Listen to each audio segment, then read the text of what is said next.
Si Rock ay isang tapat ngunit labis na nagtatrabahong lalaki na nagpakahirap para sa kanyang kumpanya. Gayunpaman, nagbago ang lahat nang iwan siya ng kanyang kumpanya upang masawi. Kaya, sumali siya sa mafia upang sirain ang lahat at maghayganti. Nagsimula ang lahat nang sumali si Rock sa isang bagong kumpanya at patuloy na minamaltrato dahil baguhan pa lamang siya. Ngunit, hinayaan niya ito dahil pakiramdam niya ay magiging boss siya balang araw. Lumipas ang ilang buwan at nasa isang business trip siya nang atakihin siya ng tatlong mersenaryo, sina Dutch, Revy, at Benny, na humihingi ng sensitibong impormasyon tungkol sa kanyang kumpanya, dahil pinagbantaan nila siyang tapusin. Naging takot siyang pusa at nagbigay ng isang confidential na disk. Ngunit hindi nito napigilan si Revy na dukutin siya upang makakuha ng ransom money. Kalaunan, tinawagan ni Dutch ang kanyang boss at sinabing tapos na ang trabaho. Ngunit mabilis na kumalat ang balita sa kumpanya ni Rock.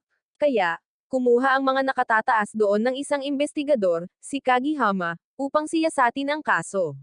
Nang gabing iyon, lumusong si Dutch at ang kanyang mga tauhan kasama si Rock sa dagat para uminom sa isang restoran. Pagdating doon, medyo hindi komportable si Rock dahil lahat ay may baril. Kaya ipinaliwanag ni Dutch na ang restoran ay tahanan ng mga veterano ng digmaan at sila ang pinakamalala sa lahat. Pagkatapos noon, umalis si Dutch para tumawag. Kaya hinamon ni Revy si Rock sa isang paligsahan sa pag-inom, na sinasabing magsusuot siya ng palda at magsasayaw para sa lahat kung matalo siya. Dahil sa pakiramdam na nakakalaki, tinanggap ni Rock ang hamon at uminom ng isang baso, na ikinagulat ni Revy.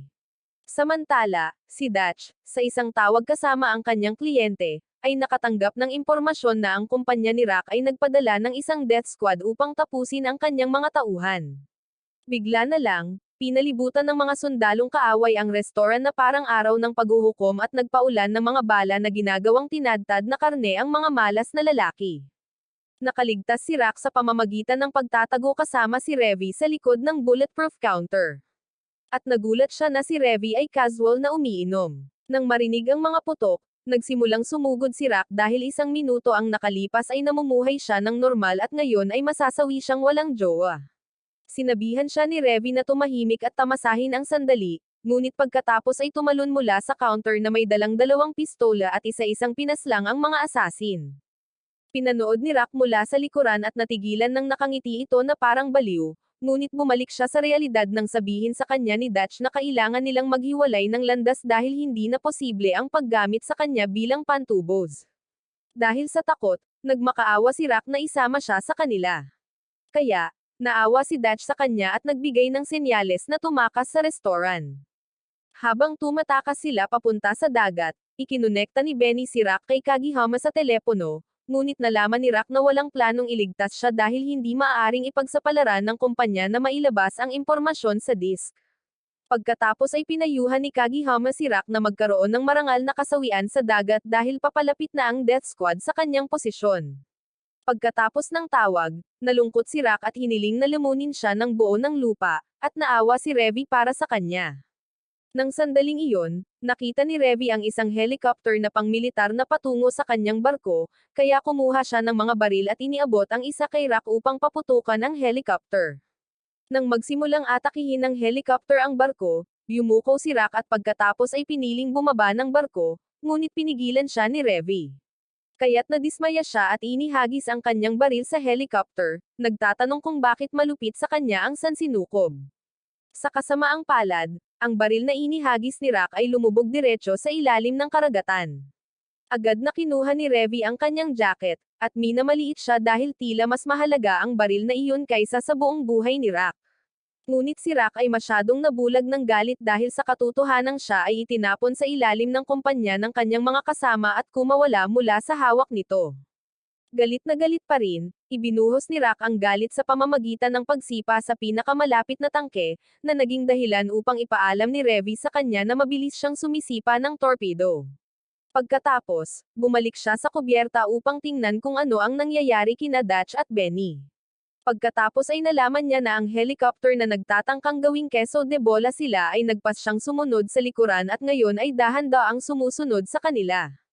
Dahil sa kainahinala, sinuri ni Dutch ang kanilang ruta at napagtanto na ang landas sa unahan ay diretso sa isang makitid na choke point. Kaya, tumungo siya sa kabilang direksyon, ngunit ito lamang ang nagbigay ng alerto sa helicopter nang magsimula itong magpaputok sa kanila. Habang nangyayari ito, napansin ni Rock na ang kanilang barko ay papunta sa bakanan ng isang ilog, at kung hindi mag-iingat, maubusan sila ng mga pagpipilian upang makatakas. Napansin din ni Revy ang isang lumubog na barko habang papunta at tinawag itong isang masamang senyales. Ang mas malala pa, huminto ang helicopter sa itaas lamang ng lumubog na barko at hinintay silang bumalik kapag narating nila ang dead end upang maipadala sila ng piloto sa kabilang buhay. Nang makita ito, mabilis na sinabi ni Benny sa kanyang koponan ang nangyayari, na ikinadismaya ni Rock. Kaya, nang sa wakas ay narating nila ang dead end, nagsimula silang mag-isip kung ano ang susunod na gagawin. Iminungkahi ni Rock na tawagan nila ang mga pulis upang iligtas sila, ngunit ito ay nagbigay lamang sa kanya ng suntok sa mukha mula kay Dutch. Pagkatapos ay sinabihan siya ni Dutch na kumalma at tumigil sa pagkataranta, ngunit sa halip ay gamitin ang kanyang ulo upang mag-isip ng mas magandang ideya. Pagkalipas ng ilang minuto, tinanong ni Revy si Dutch tungkol sa kasalukuyang kalagayan ng barko, at nalaman niya na ang pangunahing problema ay ang torpedo dahil ang isang bala lamang sa bagay na iyon ay maaring magpalipad sa kanila patungo sa buwan. Ikinainis niya ito dahil kasalanan ni Dutch ang pagpapanatili ng torpedo sa barko noong una pa lang. Gayunpaman, nakatulong ito kay Rock na magkaroon ng ideya, at iminungkahi niya na magharap sila tungkol sa eroplano. Binatikos ni Dutch ang kanyang katawa-tawang ideya, ngunit tumanggi siyang sumuko at nagpatuloy sa pagpapaliwanag. Iminungkahi niya na paliparin nila ang kanilang barko upang tamaan ang helicopter sa tulong ng torpedo at ng lumubog na barko na nakita nila kanina. Dahil wala na silang ibang plano, nagpasya silang gawin ito. Kaya, bumalik sila ng buong bilis upang harapin ang eroplano. Nang makita ang helicopter, pamwesto si Revy at pinaputukan ito. Bilang ganti, naglunsad ang eroplano ng kontra-atake at mabilis na inalerto ni Revy si Rock na paputukin ang kanilang infrared gun upang pigilan ang tama ng helicopter sa kanila. Pagkatapos ay nagpasya ang piloto na pumunta sa all-in dahil sa palagay niya ay sinusubukan nilang gamitin ang lumubog na barko bilang panangga. Ngunit natanggap niya ang isang malaking pagkabigla sa kanyang buhay nang gumawa si Dutch ng isang kakatuwang hakbang sa pamamagitan ng pagdiretso sa lumubog na barko, kaya't inilunsad ang kanilang bangka sa ere at ibinagsak ang torpedo patungo sa eroplano, na naging sanhi ng pagbagsak ng plane. Kalaunan, sinubukan ni Dutch na tingnan kung maayos ang iba pang mga miyembro, kaya nalaman niyang maayos naman sina Revy at Benny, ngunit nawalan pa rin ng malay si Rock dahil sa pagbangga. Nang maggabi, sa wakas ay naihatid na nila ang disk kay Balalaika, na napansin kung gaano sila kaawa-awa tingnan. Ipinaalam sa kanya ni Dutch na maaari silang manamit ayon sa gusto nila. Kaya kinuha niya ang memo at humarap kay Kagihama upang ibigay ang disk sa kanya. Matapos tanggapin ang disk, nagpasalamat si Kagihama kay Rock para sa kanyang mabuting gawa at pumasok sa kanyang sasakyan. Sinabihan ni Fujiwara, na boss ni Rock, si Rock na bumalik kasama nila, ngunit tinanggal lang ng galit na si Rock ang kanyang korbata at sinabing hindi siya sasama sa kanila. Tinanggap ni Kagihama ang kanyang alok at sinabihan si Fujiwara na sumakay sa sasakyan. Kaya sumakay si Fujiwara at umalis, naiwan siyang nakatayo roon. Pagkalipas ng ilang segundo, huminto si Balalaika sa tabi niya dala ang sarili niyang sasakyan at sinabihan siya na maaari siyang pumunta sa kanya kung may kailangan siya bago magpaalam. Samantala, nagtataka si Fujiwara habang nagmamaneho kung bakit pinili ni Rock na manatili, ngunit sinabihan siya ni Kagihama na huwag mag-alala dahil ang mga mata ni Rock ay hindi kamukha ng mga mata ng isang taong maaring humawak ng isang tungkulin sa pamamahala sa kumpanya. Sa kabilang banda, tinanong ni Dutch si Rock kung ano ang gusto niyang gawin sa kanyang buhay, at buong pagmamalaking idineklara ng lalaki na wala na siyang mapupuntahan. Pagkatapos ay iminungkahi ni Revy na may kilala siyang kumpanya ng paghahatid na maaaring mga ilangan ng kanyang tulong at tinanong kung interesado siyang magtrabaho doon. Ngunit mabilis na nahulaan ni Rock na ang kumpanya ay masasangkot sa ilegal na aktibidad, dahilan para matawa siya. Isang linggo pagkatapos ng insidente, ipinagpatuloy ni Rock ang kanyang bagong tungkulin bilang isa sa mga miyembro ng grupo ni Dutch habang nagsasalita siya gamit ang isang megaphone upang kausapin ang isang malaking barko na sinusubukan nilang agawin. Pinutol ni Revie ang kanyang pag-uusap upang tanungin kung bakit hindi niya suot ang vintage shirt na binili niya sa kanya habang namimili sila sa palengke, at sumagot siya na dahil nagtatrabaho sila ngayon. Ipinagpatuloy niya ang kanyang anunsyo, ngunit ayaw magpatinag ng barko. Dahil dito, kinuha ni Revie ang kanyang rocket launcher. Nang makita ito, nagsimula siyang magpanik dahil alam niya kung gaano siya kabaliw at patuloy na nagmakaawa sa mga tripulante sa barko na huminto. Sinimulan ni Revie ang unang pag-atake, na ikinagulat ng mga tripulante. Pagkatapos ay kinuha niya ang megaphone mula kay Rock at galit na sinabihan silang ihinto ang barko kung ayaw nilang ipadala sila ng kanyang rocket launcher sa kabilang buhay.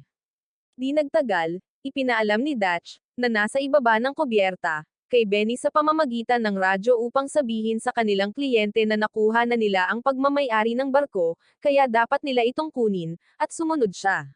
Si Rock, sa kabilang banda, ay nakatitig sa barkong pinag-uusapan at nagtataka kung paano siya ngayon nagtatrabaho bilang isang pirata. Hindi nagtagal ay pinutol ni Revie ang kanyang iniisip at sinabihan siyang sumunod sa kanila pabalik sa daungan upang makapagtanghalian sila sa paborito niyang restoran. Nang sumunod na linggo, nagpa siya si Rock na magpaahit ng malinis sa isang lokal na barberya. Pagkatapos nito, dumaan siya sa isang tindahan ng prutas para bumili ng masarap na pagkain para sa kanyang team. Ngunit pagkabalik niya, nakasalubong niya si Dutch na papunta sa isang personal na negosyo.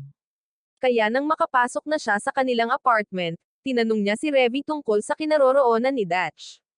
Sumagot si Revie na wala siyang pakialam sa ginagawa ni Dutch sa kanyang libreng oras bago kumagat sa prutas na inuwi ni Rock. Isang subo lang, agad niya itong iniluwa at sinabi kay Rock na naloko siya para bumili ng bulok na prutas. Pinayuhan niya itong mag-ingat sa lungsod dahil lahat ay nanloloko, kaya dapat tumigil na siya sa pagtitiwala sa lahat ng nakikita niya. Samantala, tumungo si Dutch sa isang payphone para makatanggap ng tawag tungkol sa kanilang susunod na trabaho. Habang sinusubukan niyang kumuha ng kanyang pang-araw-araw na pagkain, huminto si Chen, isa sa mga karibal sa negosyo ni Balalaika, para batiin siya. Pagkatapos ay ginamit ni Chen ang pagkakataon upang magreklamo tungkol sa kung gaano kabagal ang negosyo dahil halos lahat ng negosyo sa lugar ay nasakop na ni Balalaika. Kaya, pinayuhan niya si Dutch na umatras bago siya kumilos. Ngunit nanatiling hindi naapektuhan si Dutch at ipinaalala sa kanya na si Balalaika ay mas marangal kaysa kailanman bago siya umalis. Dahil sa inis dito, sinigawan siya ni Chen na hindi na niya ito bibigyan ng pangalawang pagkakataon at sumagot si Dutch na ang nararamdaman ay tiyak na pareho. Pagkatapos ay nagpatuloy si Dutch sa paglalakad sa kalye hanggang sa mapadaan siya sa isang restoran at napansin siya ng isang mafia boss. Tinanong ng mafia boss ang kanyang mga tauhan kung siya ba ang taong nagtatrabaho para kay Balalaika at nalaman niya na kahit na nagtatrabaho siya para sa kanya, handa siyang tumanggap ng trabaho mula sa kahit sino.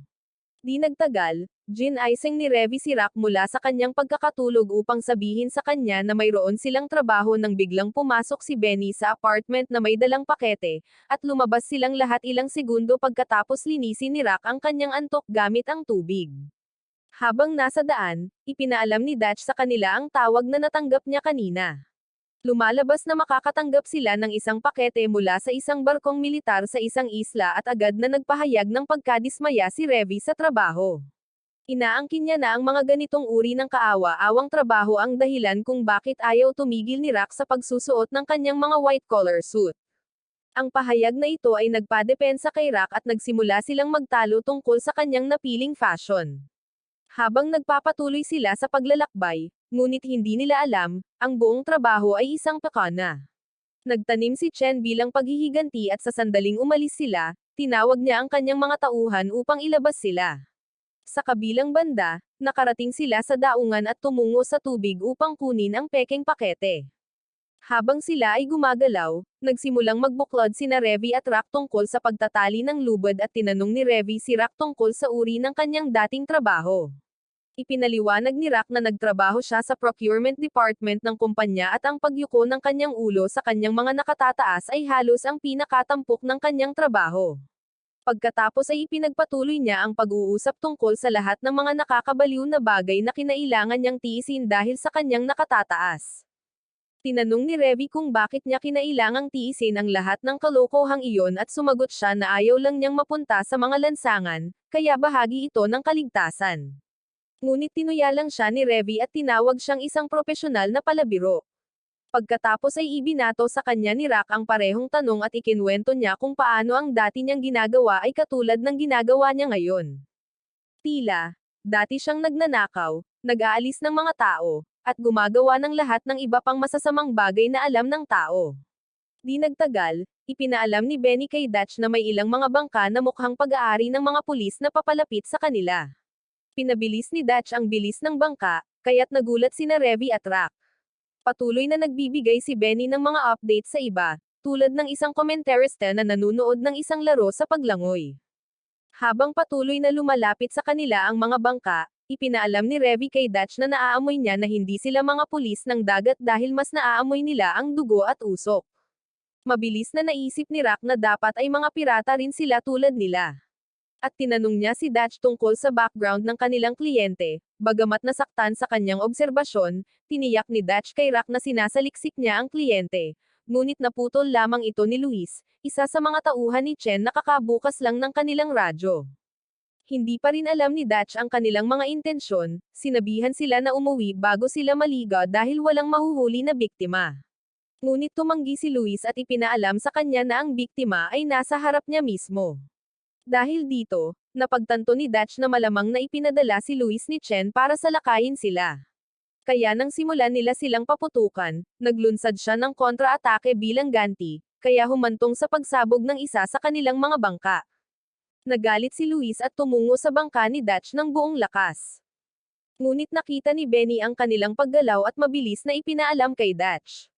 Bilang ganti, sinabihan ni Dutch si Revy na ituloy at harapin sila. Kaya't may determinadong hitsura sa kanyang mukha na parang isang taong handang tapusin ang lahat sa ibabaw ng lupa, sinimulan niyang salakayin ang mga lalaki. Sinubukan ng mga lalaki na lumaban, ngunit masyadong mabilis siya para sa kanila at patuloy na nagpapaulan ng bala sa kanila at sumabog ang kanilang mga barko. Pagkatapos ay nagmaneho si Luis patungo sa kanya ng may matinding galit, ngunit sinamantala ni Revy ang kanyang paningin sa tunnel. Casual na inihagis ang isang granada sa kanyang bangka bago pa man niya mapagtanto ang nangyari at pinaputukan ang kanyang barko, kaya sumabog ito pagkatapos.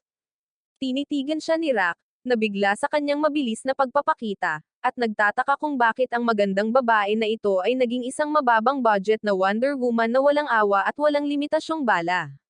Kalaunan ng gabi, nagsimulang mag-impake si Chen ng pera sa kanyang apartment para makatakas dahil nabigo ang kanyang misyon sa paghihiganti. Ngunit bago pa siya makatakas, binisita siya ni Balalaika at ng kanyang barkada dahil narinig nila ang kanyang nakakabaliw na stunt. Sinubukan itong kausapin ng isang takot na si Chen, ngunit sinipa siya ni Balalaika sa mukha at tumugon. Pagkatapos niyang matapos sa kanya, tinawagan niya si Dutch para ipaalam na alam na niya ang tungkol sa kanilang operasyon. Ipinaalam niya rito na narinig na niya ang lahat mula kay Chen, na ngayon ay itinali na niya sa apartment nito. Para kumpirmahin, pinasabog niya ang apartment ni Chen at pagkatapos ay sinabi kay Dutch na mayroon siyang trabaho para sa kanya sa lalong madaling panahon, kaya't ipapaalam niya ito sa kanya bago tapusin ang tawag. 50 taon na ang nakalilipas, isang submarino ng Aleman ang umalis sa base ng hukbong dagat nito sa pagtatangkang ibalik si Colonel Matsudo, isang opisyal ng hukbong dagat ng Hapon, sa kanyang tinubuang bayan. Habang sinisimulan nila ang mahabang paglalakbay, ikinwento ni Matsudo kung gaano kalungkot na ang huling sulyap sa kalangitan ng Aleman na kanyang nakita ay isang nakakabagot na bagay. Ngunit tiniyak sa kanya ni Kapitan Abi na tiyak na makakakita siya ng mas malinaw na kalangitan sa kanilang paglalakbay. Ito ang nagpasimula ng isang ugnayan sa dalawa habang pinag-uusapan nila ang susunod na paglalakbay at natawa si Matsudo sa ginhawa na magkakasundo silang dalawa. Umaasa si Matsudo na magkakasundo rin siya sa ibang mga pasahero dahil mukhang wala silang pamamasyal. Pagkalipas ng ilang gabi, napansin ni Abi at ng ilang iba pang mga tripulante na unti-unting lumalapit sa kanila ang ilang mga barkong pangkalakal. Mabilis nilang sinabihan ang koronel na kasama nila na bumalik sa kubyerta para maging mas ligtas, ngunit tumanggi ang koronel at nagtanong kung aatakihin ba nila ang mga barkong pangkalakal. Agad na lumingon ang isa sa mga tripulante kay Abi, naghihintay ng utos kung ano ang susunod na gagawin. Sinabihan siya ni Abby na maghanda para sa isang pag-atake. Kaya, bumalik ang lalaki sa kubyerta upang ipaalam sa iba. Pagkatapos, sinabi ng koronel kay Abby na ang pag-atake ay isang ganap na hindi kinakailangang panganib. Gayunpaman, sumang-ayon si Abby, na nangangatwiran na ang barko ay tiyak na nagdadala ng gasolina sa kanilang mga kaaway, na kalaunan ay magiging laban sa kanila sa patuloy na digmaan. Kinabukasan, maingat na hinintay ng mga tripulante ang barko na lumapit sa kanila upang mailunsad nila ang kanilang pag-atake. Nang maramdamang malapit na sila, inutusan sila ni Abby na maglunsad ng isang pag-atake at sumunod sila. Ngunit sa kasamaang palad para sa kanila, ang ilan sa mga barko ay nakatanggap ng memo at nagsimulang lumayo sa kanila. Kaya inutusan sila ni Abby na ihinto ang kanilang submarino at dahan-daang umatras. Mabilis na ipinaalam sa kanila ng isa sa mga miyembro na ang isa sa mga barkong pangkalakal ay nananatili sa itaas nila. Ngunit bago pa nila lubos na maunawaan ang nangyayari, ang barko ay naghulog ng mga pampasabog diretso sa submarino, na naging sanhi ng pagbagsak nito. Di nagtagal, binaha ng tubig ang silid ng torpedo ng submarino, at ang mga miyembro sa loob ay nagsimulang tumawag kay Abby para humingi ng tulong. Sa kabilang banda, kinausap ni Abby ang iba pang mga miyembro upang ipaalam sa kanila na nawala na ang lahat ng pag-asa dahil nasira ng pag-atake ang lahat ng kanilang mga makina. Pagkatapos ay nalaman niya mula sa mga lalaki na minadali na ni Matsudo ang kanyang paglipat sa kabilang buhay, at pinuri niya ito bilang isang taong may karangalan. Dahil wala nang ibang pagpipilian, ipinaalam niya sa iba pang mga miyembro na ngayon ay nalungkot na pumili kung paano nila gustong wakasan ang kanilang buhay dahil mauubos ang supply ng oxygen sa submarine sa loob ng 2 oras. Pagkatapos ng kanyang talumpati, nagyosi siya at nakita ang koronel na may hawak na kakaibang painting. Tinanong ng walang malay na koronel kung kailan lalabas ang submarine, para lamang malaman na malapit na silang maging pagkain ng isda dahil tumigil na sa paggana ang mga makina. Humingi ng paumanhin si Abby sa hindi pakikinig sa kanya, ngunit nagalit lamang ang koronel na ang kanyang katigasan ng ulo ay pipigil sa kanya sa paghahatid ng painting kasama niya.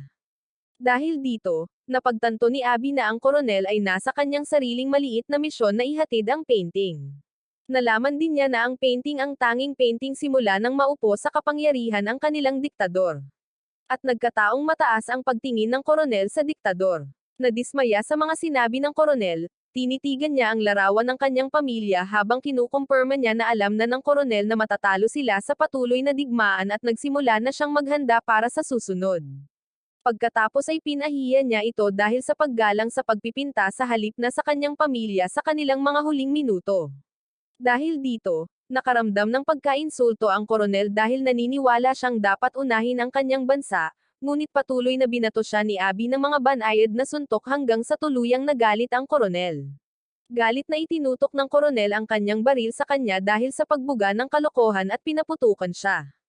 Bumalik sa kasalukuyan, patuloy na nagkukwento si Rock tungkol sa kung paano siya mag-scuba diving dahil ang kanyang malaking bibig ang nagtulak sa kanya na makapasok dito, kahit na isang beses lang niya ito sinubukan. Si Revy, na nagpapahinga sa tabi niya, ay nagreklamo kung paano iyon lang ang sinasabi niya simula nang umalis sila sa daungan kanina at sinabihan siyang manahimik. Pagkalipas ng 10 minuto, tinawag sila ni Dutch para sa isang pagpupulong upang pag-usapan ang plano kung paano maibabalik ang painting. Ngunit bago pa man lumalim ang kanyang sasabihin, mabilis na ipinaalam ni Benny kina Rock at Rexy ang kwento sa likod ng painting. Pagkatapos niyang matapos, sumingit si Dutch upang ipaalam sa kanila na sila ay kinuha ng isang collector ng antigo mula sa Espanya, na nahuhumaling sa pagkolekta ng mga likhang sining mula sa panahon ng digmaan. Pagkatapos ay buong pagmamalaki niyang ipinahayag na dahil maraming bansa ang nag-aagawan sa kontrol ng teritoryo ng tubig kung saan lumubog ang submarine. Nagpa siya ang collector na kunin sila para sa gawain na may malaking sweldo na maaaring mag-sponsor ng isang buwang bakasyon.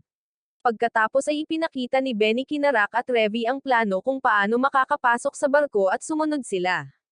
Pagkatapos ng pagpupulong, isinuot ni Rock ang kanyang diving suit, ngunit pinutol ni Revy ang kanyang iniisip sa pamamagitan ng pagbabanta na itatapon siya sa dagat kung magpapatuloy siya sa pagrereklamo.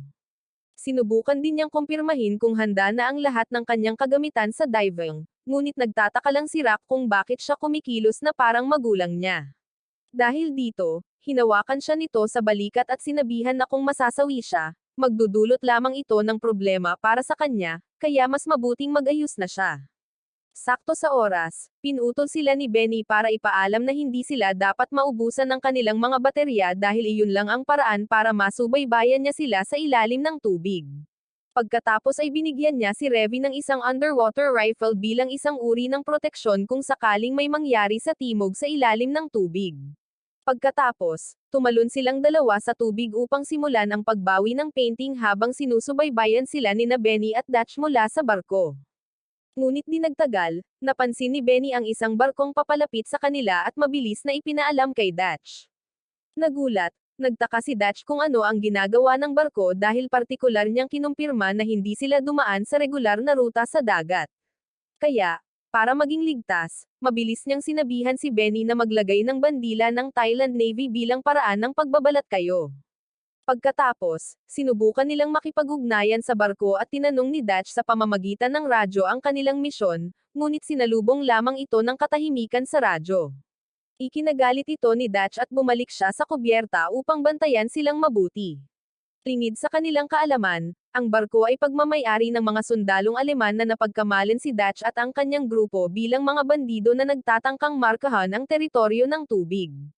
Kaya, nang magsimulang maglunsad ng mga pag-atake ang mga sundalo sa kanila, nagsimulang magpanik sina Benny at Dutch. Habang si Rockman, ang commander ng barko, ay nakangiti na parang nasa unahan ng hanay ng kanyang paboritong pelikula sa isang sinehan. At habang nangyayari ito, sina Rock at Revy, sa kabilang banda, ay nakapasok sa lumubog na submarino. Patuloy na itinaboy ni Dutch ang barko palayo sa pagtama ng mga misail hanggang sa makarating siya sa ligtas na distansya. Samantala, nagsimulang makipagtalo si Rock kay Revy sa loob ng submarino dahil pinasabog nito ang barko nang hindi niya nalalaman at nagulat siya. Sinabihan siya ni Revy na mag-ingat sa susunod bago umalis.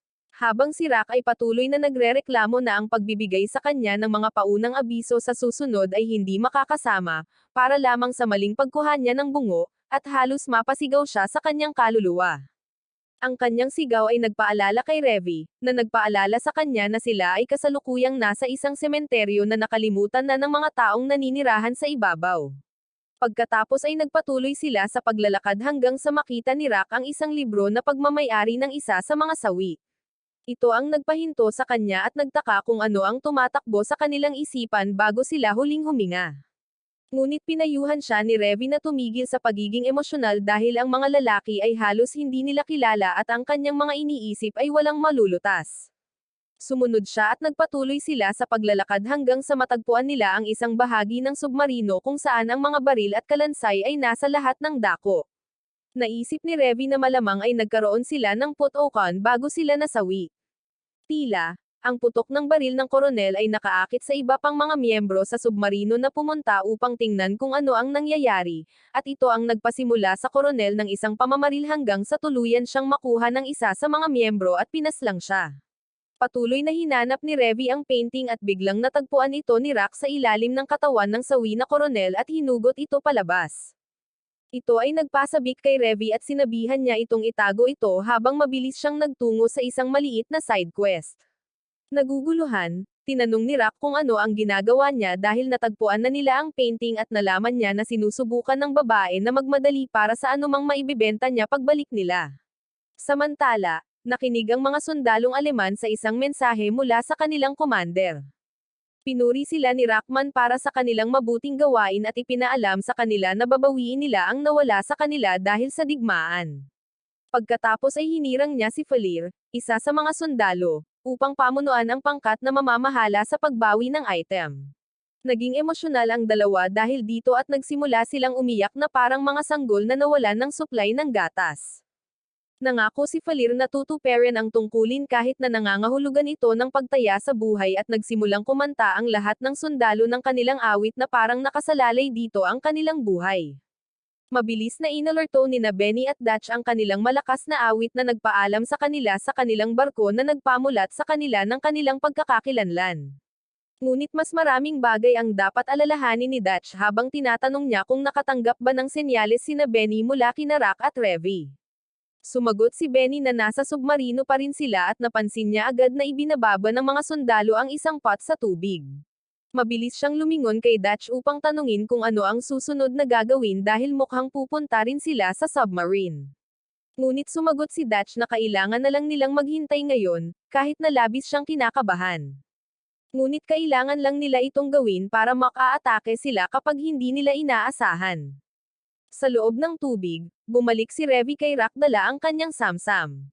Ngunit habang ipinagmamalaki niya ang kanyang natagpuan, biglang lumipat sa moral na estilo ng pulisya si Rock at pinayuhan siyang huwag bumalik kasama ang mga ito. Tinukso siya ni Revy dahil sa pagtatangka niyang umakto na parang pari, ngunit ipinaliwanag ni Rock na ang mga bagay ay patunay ng ginawa ng mga tao, kaya hindi patas na tanggalan sila ng mga iyon. Pagkatapos ay ipinakita niya sa kanya ang isang larawan ng pamilya ng kapitan na kanyang natagpuan at sinabi sa kanya na mas karapat-dapat sila sa mga bagay kaysa sa kanya. Nang makitang ganito ang iniisip niya, nagpa siya si Revy na turuan siya na sa huli, ang pera lamang ang makapagbibigay ng halaga sa mga bagay. Dahil dito, nagtanong si Rock kung ang pera ba talaga ang Diyos sa kanyang mundo.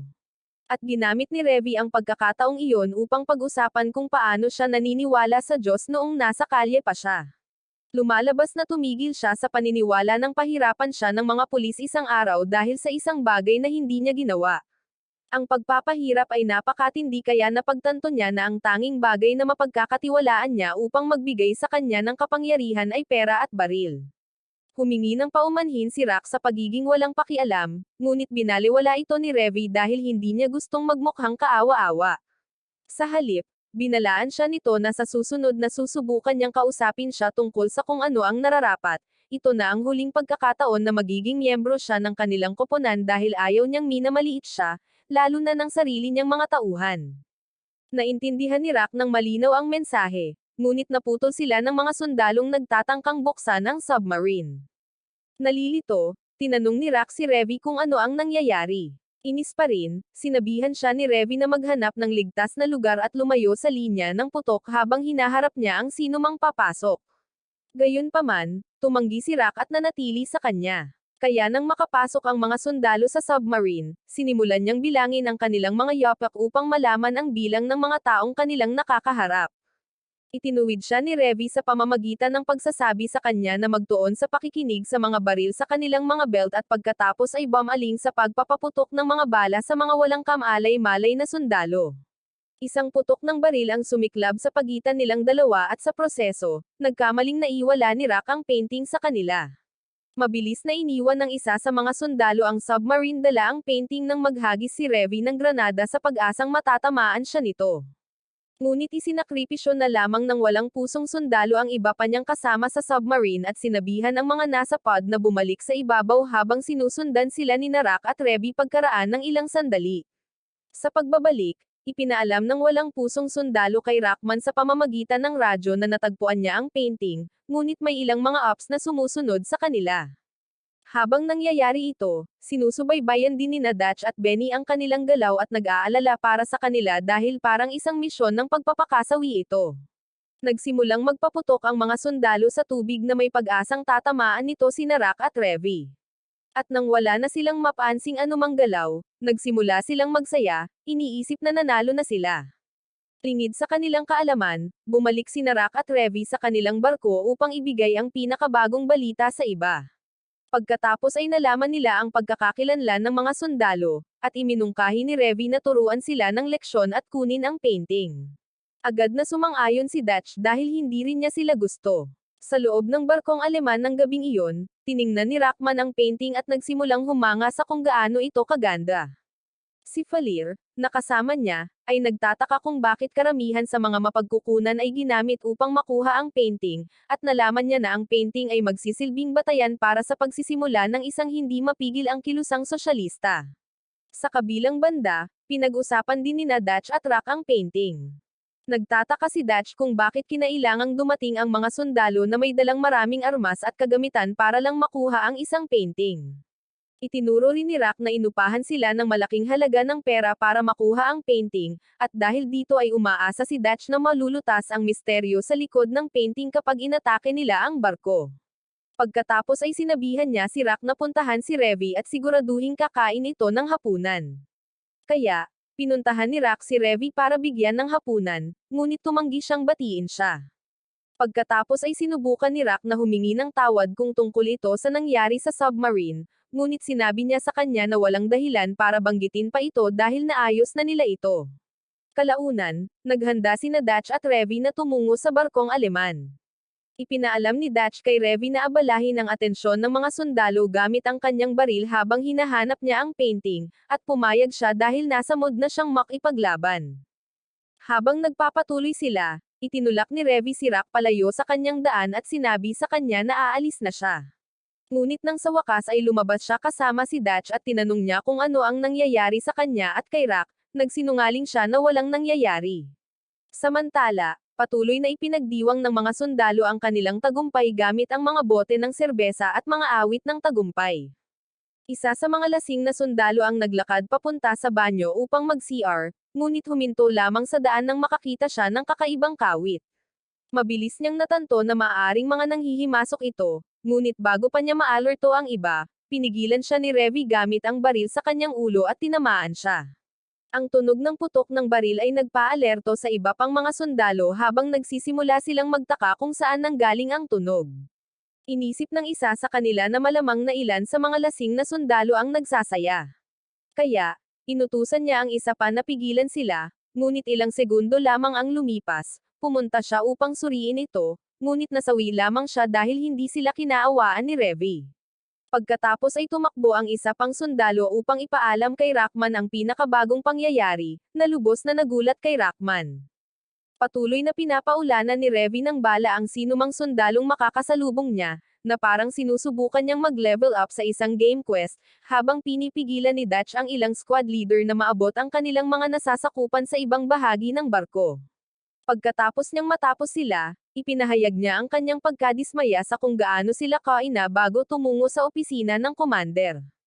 Pagdating doon, agad siyang pinaputukan ng mga sundalong nagtatanggol kay Rockman at ginantihan niya ito, na hindi maganda ang kinahinatnan ng mga sundalo. Pagkatapos ay tinawagan niya si Revy para ipaalam na nahanap na niya ang opisina ng commander, ngunit hindi sumagot si Revy dahil masyadong abala ito sa kanyang trabaho. Kasalukuyan siyang nasa silid ng marino at mabilis na ipinaliwanag ng isa sa mga marino na sila ay inupahan lamang ng mga sundalo, ngunit pinutol siya ni Revy sa kalagitnaan ng kanyang pangungusap gamit ang isang suntok diretso sa mukha. Pagkatapos ay pinaputukan niya ito sa binti at sinundan ito ng ulo, ngunit pinigilan siya ni Dutch sa tamang oras. Pagkatapos, kinaladkad siya nito kung saan sila maaaring mag-isa at ipinaalala sa kanya ang kanilang misyon. Pinayuhan niya itong maging amo niya na manatiling kalmado para hindi magkagulo silang dalawa, ngunit ngumisi lang ito at tinutukan nilang dalawa ng baril ang isa't isa. Mabilis na sinubukan ng mga sundalong nakikinig sa kanilang pag-uusap na gamitin ang sitwasyon para sa kanilang kalamangan, ngunit mabilis na nakagawa sina Revy at Dutch ng isang pagkakamali sa pamamagitan ng pagpaputok sa kanila. Ilang sandali pa, tinawagan ni Rockman ang kanyang amo upang ipaalam sa kanya na kontrolado na niya ang lahat, kahit na ito ay isang puting kasinungalingan.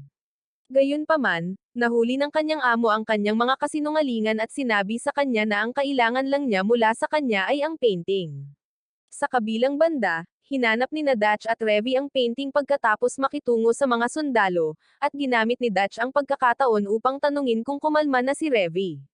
Natakot si Revy na hindi niya alam, ngunit ipinaalam ni Dutch sa kanya na alam niya kung gaano siya naiinis tuwing nakakakuha sila ng bagong miyembro dahil ganoon ang kilos niya noong tinanggap nila si Benny.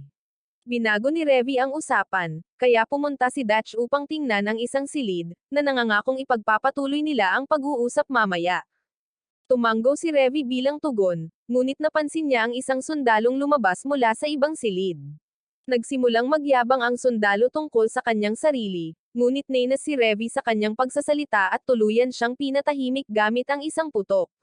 Narinig ni Rockman na kausap pa rin ang kanyang amo sa telepono at nagsimula siyang magpanik. Ang mas malala pa, lumabas si Dutch pagkalipas ng ilang segundo. Nang makitang may kausap siya sa telepono, sinabihan siya ni Dutch na ituloy ang kanyang pag-uusap habang hinihintay siyang matapos. Natuwa ang amo ng commander sa kanyang katapangan at sinabihan niya si Rockman na ibigay sa kanya ang telepono at sumunod naman ito. Nang makuha ang telepono, hindi nag-aksaya ng oras si Dutch sa pagrereklamo kung paano naging walang silbi ang kanyang mga nasasakupan at humingi ng tawad ang amo sa kanilang nakakahiyang pagpapakita. Pagkatapos ay nagtanong si Dutch tungkol sa painting para lamang mapagtanto na ang lalaking nasa telepono ay ang mismong kliyente na kumuha sa kanya noong una. Tila, sinusubukan lang ng amo na makita kung sino ang unang makakakuha nito. At ang dahilan ng kanyang pagkahumaling sa painting ay dahil mayroon siyang ilang mahahalagang file na nakaimbak sa painting na kailangan niyang kunin. Kahit nagalit si Dutch na naloko siya, pumayag siyang ihatid ang painting dahil pera ang sangkot at sinabihan siyang ipagpatuloy ang kanyang pakikipag-usap sa commander. Sinabi sa kanya ng boss na hindi na kailangan iyon dahil nagawa na niya ang kanyang tungkulin at ito ang nagpagalit kay Rockman na siya ay pinagtaksilan. Pagkatapos ay pumasok si Revy sa opisina upang makipag-away kay Rockman. Iniabot niya sa kanya ang kanyang baril upang tingnan kung tatapusin niya ang kanyang buhay or papaputukan sila. Pagkatapos ay sinubukan ni Rockman na tapusin ang kanyang buhay, ngunit nagpasya siyang hindi ito gawin sa huling minuto para atakihin si Dutch, para lamang malaman na walang laman ang baril. Tinawanan ito ni Revy at pagkatapos ay sumama kay Dutch upang wakasan ang kanyang buhay. Pagkatapos, nagyosi sila at sinubukan ni Dutch na ipagpatuloy ang kanilang nakaraang pag-uusap nang magpadala siya ng senyales upang alertuhan sina Benny at Rock. Sa wakas ay inamin ni Revy na si Rock ay hindi katulad nila, at iyon mismo ang dahilan kung bakit hindi siya maaaring makipagtulungan dito. Nang sumunod na linggo, sina Rock at Revy ay lumabas upang magsagawa ng ilang mga gawain para kay Dutch. Pagkatapos ay ginamit ni Rock ang pagkakataong gumanap bilang stand-up comedian para kay Revy, ngunit hindi ito pinaniwalaan ng babae, kaya sinabihan niya itong manahimik at mag-focus sa pagmamaneho. Para sa unang lakad, huminto sila sa isang kaibigan ng kafe ni Dutch para tanungin kung umorder ba ito ng alak mula sa isang partikular na bodega. Sumagot siya na hindi pa at nagtanong tungkol kay Rock, na nakatayo roon ng mahiyain habang pinapanood si Revy na nangunguna sa interogasyon. Ipinaalam sa kanya ni Revy ang kalagayan ni Rock, at hiniling ng lalaki na lumapit sa kanya kung kailangan niya ng tulong. Para sa susunod na paghinto, binisita nila si Balalaika sa kanyang opisina upang ipaalam sa kanya na mahuhuli ang kanyang susunod na padala. Nagtataka si Balalaika kung bakit kinailangan nilang pumunta sa kanyang opisina sa halip na ipaalam lamang sa kanya sa telepono habang nakatuon siya sa magarbong pelikula sa kanyang computer screen. Pagkatapos ay nagsimula siyang magreklamo tungkol sa kung paano siya ay may ilang mga pagpupulong na gagawin, at ang katotohanan na ang ilang mga talunan ay nagbebenta ng kanyang mga gamot nang walang pahintulot niya ay nagpapanggap lamang sa kanya. Ngunit mas nakatuon si Revy sa kanyang pinapanood sa kanyang screen at nagsimula siyang magtanong. Pagkatapos, tumungo sila para sa kanilang susunod na gawain, na nagkataong tatanggap ng kanilang order ng baril mula sa isang madre sa isang simbahan. Pagdating doon, sinimulan ni Revy na i-knock ang pinto ng kapilya dahil hindi na siya makapaghintay na matapos ito habang lumakad si Rock sa paligid ng simbahan upang malaman ang lahat. Di nagtagal, si Aida na isang masiglang babae na nagtatrabaho para sa madre, ang tumawag kay Revy upang sumunod sa kanya sa apartment ng madre. Sa loob ng apartment, ipinaalam sa kanila ng madre na ang isa sa kanilang order ay nakabinbin pa rin. Pero tinawag siya ni Revy na nanloloko dahil alam niyang siguradong nasa kanila ito. Ngumiti ang madre bilang tugon at kinumpirma na mayroon nga. Ngunit may ibang tao na kumuha ng armas sa mas mataas na presyo, kaya kailangan nilang taasan ang kanilang presyo kung gusto nila itong makuha. Nagbanta si Revy na pipilitin ng madre na bilangin ang susunod niyang pera gamit ang kanyang mga paa kung hindi niya ibibigay ang armas, ngunit tumanggi ang babae na umatras. Nang maramdaman na nagsisimula ng lumala ang usapin, lumapit si Rock upang pawiin ang tensyon. Sinimulan niya sa pamamagitan ng pagpuri sa tsaa na inihain sa kanila at hiningi ang produkto ng tsaa. Nakita ng madre na maalam siya at sinabi sa kanya ang produkto at ginamit niya ito upang magsimula ng kaso bilang depensa sa kanila. Pinag-usapan niya kung paano nagbebenta ng bawal na gamot ang ilang tao nang walang pahintulot at seryosong hinahanap ng mafia sa lugar ang mga salarin. Pagkatapos ay nahulaan niya na sila ang nasa likod nito dahil madali itong matatakpan ng kanilang mga relihiyosong gawain. Ngumiti ang madre sa kanyang karunungan at sinabihan si Aida na idagdag ang armas sa kanilang listahan. Pagkatapos, nagpatuloy si Rock sa pagpapaalam at sinabihan siya ng madre na bumisita sa kanila sa ibang oras. Ngunit nang dumating ang pagkakataon ni Revy na umalis, pinayuhan siya ng madre na matuto ng isa or dalawang bagay mula kay Rock tungkol sa kung paano magnegosyo, na labis niyang ikinagalit. Nang maggabi, pinaghena ni Rock si Revy ng pagkain sa palengke na umaasang kakain sila at magpapatuloy sa kanilang paglalakbay pauwi. Ngunit tumanggi si Revy na kumain dahil galit pa rin siya sa kanya at sa halip ay hiningi ang susi ng kotse para makauwi siyang mag-isa. Tumanggi si Rock at pinayuhan niya itong bumalik sa kanyang orihinal na tahanan, ngunit sumagot siya na siya ang nag-imbita sa kanya, isang desisyon na sinisimulan niyang pagsisihan. Pagkatapos ay ipinaalam ni Rock sa kanya na kung nag-aalangan pa rin siya dahil sa nangyari sa submarine, wala na siyang balak na humingi ng tawad para dito. Inaangkin niya na mali ang narinig niya, kaya tumayo si Rock upang matapang na ipahayag ang kanyang desisyon, na ikinagulat niya. Mabilis siyang nakabawi at itinutok ang kanyang baril sa kanya dahil natapakan lang niya ang isang hindi mapag-uusapang usapin. Pagkatapos ay tinanong niya ito kung ano ang gusto niyang isulat sa kanyang lapida pagkatapos niyang magpaputok, at buong kumpiyansa siyang sumagot na dapat niyang isulat na walang gamot para sa mga marahas na talunan. Kaya't nagpatuloy siya sa pagpapaputok, ngunit hinawakan ni Rock ang kanyang baril sa kalagitnaan, dahilan para lumipad ang bala sa kabilang direksyon. Itinabi niya ang baril nito, hinawakan ang kanyang damit, at sa wakas ay sumigaw dahil sawa na siyang ipagtanggol ang kanyang pabago-bagong mod. Sinaway niya ito sa pamamagitan ng pagsasabi sa kanya na kumikilos ito na parang isang malaking kontrabida na humahabol sa isang malaking layunin, ngunit sa katotohanan ay isa lamang itong maliit na magnanakaw na nagnanakaw mula sa mga sawi.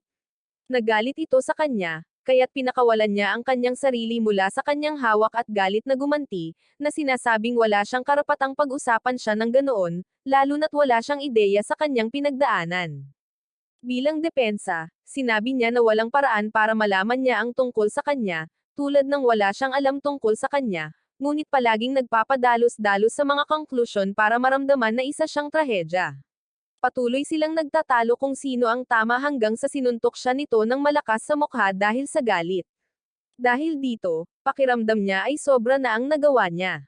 At ipinaliwanag niya kung paano siya ang nag-imbita sa kanya na sumali sa kanilang grupo noong inakala niyang tapos na ang buhay niya dahil pinigilan siya ng kanyang mga nakatataas. At sa unang pagkakataon sa kanyang buhay, nakalaya na talaga siya. Kaya ang pangunahing dahilan kung bakit siya nagagalit at nag-aalala ay ang nag-iisang babaeng kumupkop sa kanyang pinakamababang kalagayan ay nagsisimula ng kumilos na parang mga nakatataas na nagtraidor sa kanya, at hindi niya iyon matiis. Medyo lamambot si Revy, at nagsimula silang magtalo na parang dalawang matigas ang ulong talunan na ayaw umatras hanggang sa guluhin sila ng mga pulis dahil nakatanggap sila ng ulat. Pinayuhan ng punong pulis si Revy na tumigil na sa paggawa ng gulo, ngunit sinagot siya nito sa pagsasabing ito ang dahilan kung bakit binibigyan siya ni Dutch ng malalaking sobra. Mabilis na binaliktad ng hepe ang kanyang sinabi at sinabihan siyang huwag pansinin ang kanyang istorbo para hindi niya kailangang kanselahin ang kanyang mga plano sa paglalaro ng golf para sa kanya. Pagkatapos ay ipinaalam niya sa kanya na kailangan nilang kunin ang mga ito para sa mga papeles. Habang papunta sa istasyon sakay ng sasakyan ng pulis, same time na tinanong ni Revy si Rock kung anong panig ang gusto niyang panigan. Sumagot si Rock na kasama nila siya at sinindihan niya ang kanyang yosi gamit ang sarili niyang yosi habang nagpapatuloy sila sa paglalakbay patungo sa istasyon. Pagkalipas ng 3 araw, pinangasiwaan ni Rock ang pagpapadala ng ilang armas sa isang hiwalay na barko. At pagkatapos niyang matapos, nakipag-usap siya kay Dutch sa radyo na tapos na ang pagpapadala.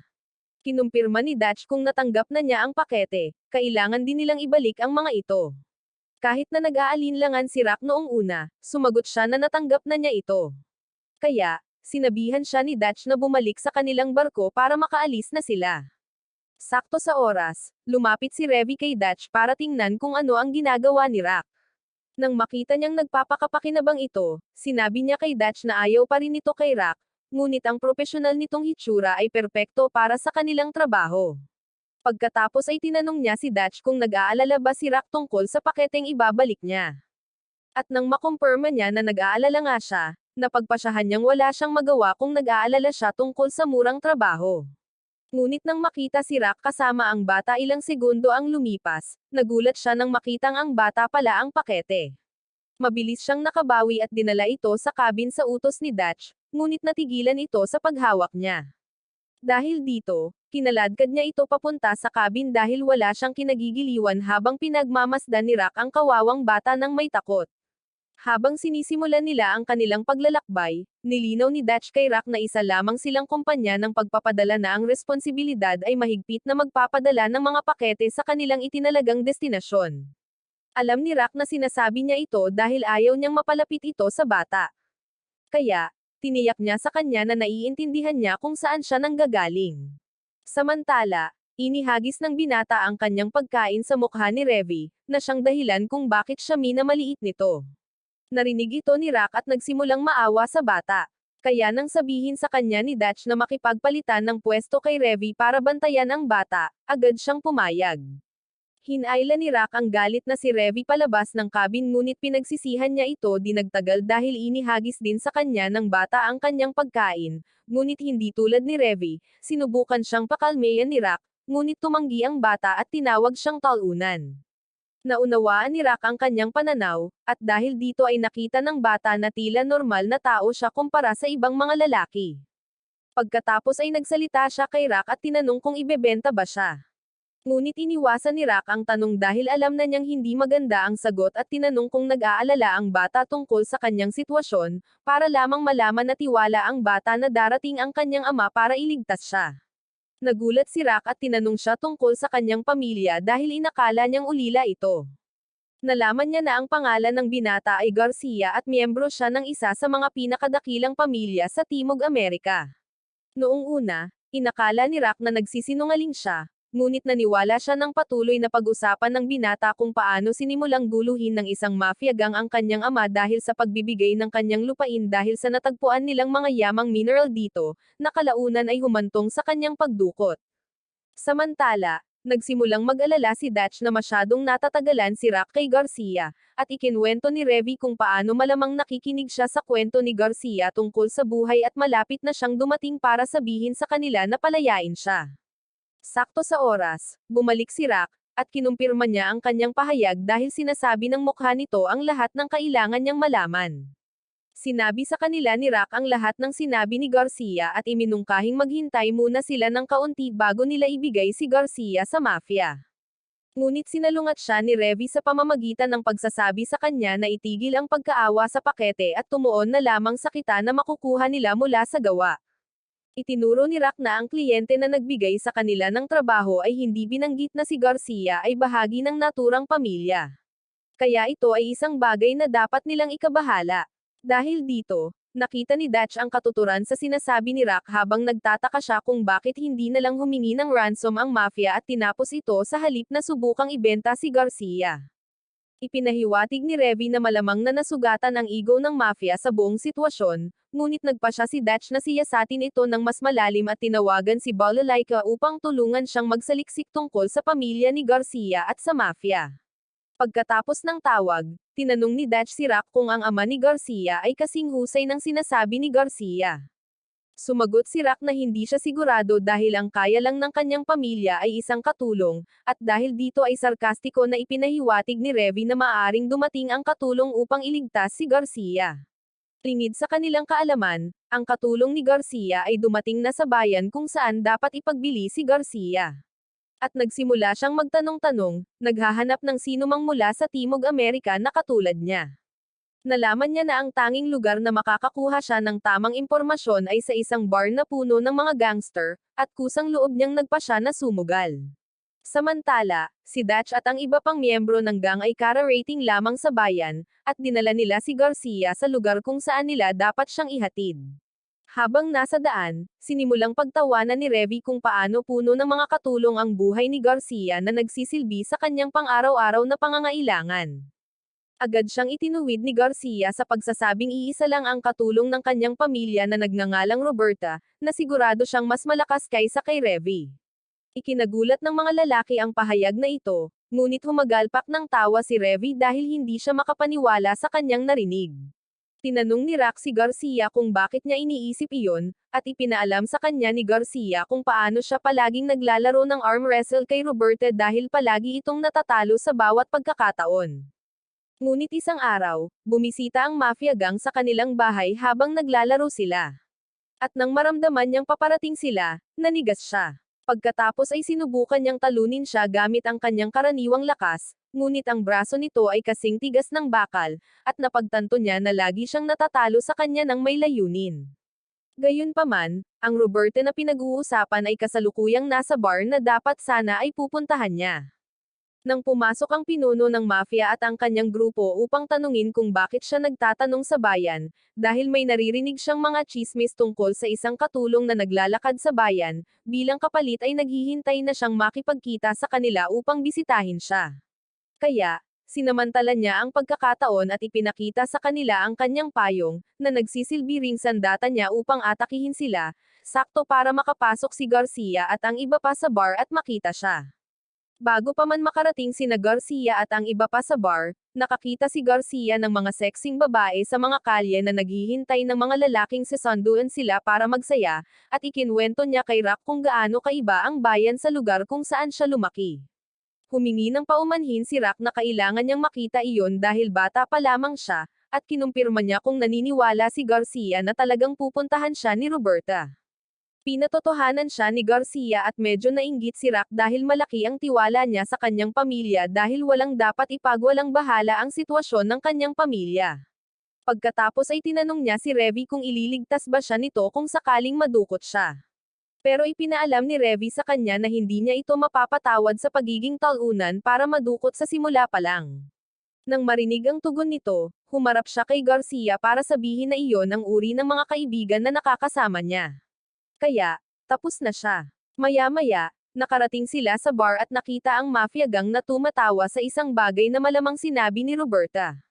Kaya, nang makita nila siyang gumawa ng unang hakbang gamit ang kanyang payong sa isa sa mga mafia guys, nakatayo lang sila roon na gulat na gulat. Nagalit ang mafia boss at inutusan ang kanyang mga tauhan na ibigay sa kanya ang ulo ni Roberta. Pagkatapos ay sinimulan siyang paputukan ng mga lalaki, ngunit casual siyang umiwas sa bawat bala gamit lamang ang kanyang payong. Nang makitang kalmado siya, nagsimulang isipin ng gang na sila ang may kalamangan, ngunit si Roberta ay nakatayo ng may kamahalan at sinimulang paputukan ang gang gamit ang kanyang payong. Hindi makapaniwala ang tropa sa kakilakilabot na kanilang nararanasan dahil isa sa mga miyembro ang tumatakbo para sa buhay. Sa kabilang banda, pakiramdam ni Dutch ay nagugulo nila ang kanilang kasalukuyang gawain. Kaya iminungkahi niya sa iba na umalis sila sa mesa na kanilang ginagamit para magtago at kumalma hanggang sa tumigil ang lahat sa bar. Sinabihan din niya silang iwan si Garcia dahil wala na siyang halaga. Kaya't lahat sila ay umalis na ikinalungkot ni Garcia. Huminto si Rock para sabihin sa kanya na huwag umalis sa lugar hanggat hindi pa tahimik ang lahat. At pagkatapos noon ay maaari na siyang bumalik kasama ang kanyang katulong sa kanyang bayan. Ngunit labis na natakot si Garcia na umalis kasama niya dahil hindi siya pamilyar sa bersyong ito ng kanyang action hero. Si Roberta na kilala niya ay hindi kayang gawin ang lahat ng mga stunt na ito at ito ay ikinalungkot ni Rock para sa kanya. Habang nangyayari ito, nagtago ang bartender sa kanyang bar stand at nagtaka kung kanino niya ipapadala ang invoice para sa pinsalang dulot sa kanyang bar. Kaya nang makita niyang palihim na palayo si Revy, agad niya itong nakilala at tinawag ang kanyang pangalan. Naguguluhan, tumingin si Revy sa direksyon niya para tingnan kung kilala niya ito. At ang bartender naman ay nagsimulang magsalita sa kanya ng masama, iniisip na siya ang may kasalanan ng kaguluhan sa bar nito dahil isa siyang certified troublemaker. Sumigaw si Revy na hindi lang niya ginawa iyon para tumahimik ang bar ng sabay. Agad siyang nakilala ng mafia boss at doon niya napagtanto na nasa bar sila kaya tinanong niya kung bakit hindi pa nila naihatid ang kanyang pakete sa kanya. Sumagot si Dutch na hindi siya dapat magpadalos-dalos sa conclusion ngunit nakita ng mafia boss si Garcia at nagsimulang magreklamo tungkol sa kung paano binabalewala ni Dutch ang kanilang kontrata. Pinayuhan siya ni Dutch na pigilan ang kanyang mga tropa at hayaan silang mag-usap tungkol sa bayad mamaya habang si Garcia ay patuloy na nakatitig kay Roberta sa takot. Humingi ng tawad si Roberta sa kanya dahil sa pagpapahintulot sa kanya na makita siya sa kanyang kalagayang nakikipaglaban at nangakong magpapaliwanag sa kanya mamaya para lamang mapansin niya si Rock na kasama niya. Agad niyang itinaas ang kanyang payong papunta sa direksyon niya, ngunit pinigilan siya ni Garcia na atakihin siya. Sakto sa oras, tinutukan ni Revy ng baril si Garcia at pinayuhan si Roberta na umatras kung gusto niyang maibalik si Garcia ng buo. Tinitigan siya ni Roberta ng 1 minuto para mag-isip, at pagkatapos ay binigkas niya ang credo ng pamilyang Garcia nang matapos siya. Pagkatapos nito, ipinaalam niya kay Revy na hindi niya tatanggapin ang kanyang kahilingan at inilabas ang kanyang briefcase, na nagsisilbi ring baril para atakihin si Revy. Iniwan ni Revy si Garcia at tumakbo upang magtago sa bar stand laban sa kagustuhan ng bartender, ngunit pinaputukan pa rin siya ni Roberta, na nagpabagsak sa kanya sa sahig. Di nagtagal, nagsimulang magpaputok ang mafia boss kay Roberta dahil ang kredong binigkas niya ay nagpaalala sa kanya na isa siyang wanted fugitive na matagal nang nagtatago.